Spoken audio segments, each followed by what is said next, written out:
వస్త్రధారణపై నటుడు శివాజీ చేసిన వ్యాఖ్యలు తీవ్ర వివాదంగా మారిన సంగతి తెలిసిందే. ఈ క్రమంలో మహిళలపై అవమానకర వ్యాఖ్యలు చేశారనే ఆరోపణలపై మహిళా కమిషన్ సుమోటోగా కేసు తీసుకుని విచారణ చేపట్టింది. ఆయనకు నోటీసులు జారీ చేసింది. ఈ నేపథ్యంలో ఆయన విచారణకు హాజరయ్యారు. అనంతరం మీడియాతో మాట్లాడుతూ శివాజీ సంచలన వ్యాఖ్యలు చేశారు. ఇండస్ట్రీలోనే తనపై కుట్ర జరుగుతోందని ఆయన అన్నారు. తన మాటలను వక్రీకరించి కొందరు తనపై కుట్ర చేశారని ఆరోపించారు. ఇండస్ట్రీలో కొంతమందికి ఇప్పటికే తనపై వ్యతిరేకత ఉందని శివాజీ చెప్పారు.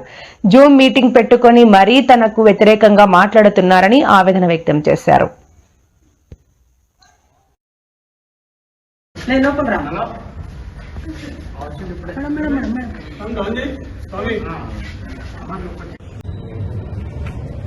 ఎవరెవరు జూమ్ మీటింగ్లు పెట్టుకున్నారో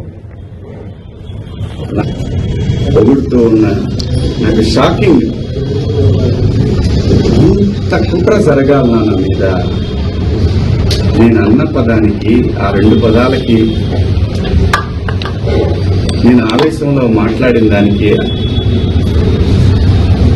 నాకు బాగా కావాల్సిన వాళ్ళు కూడా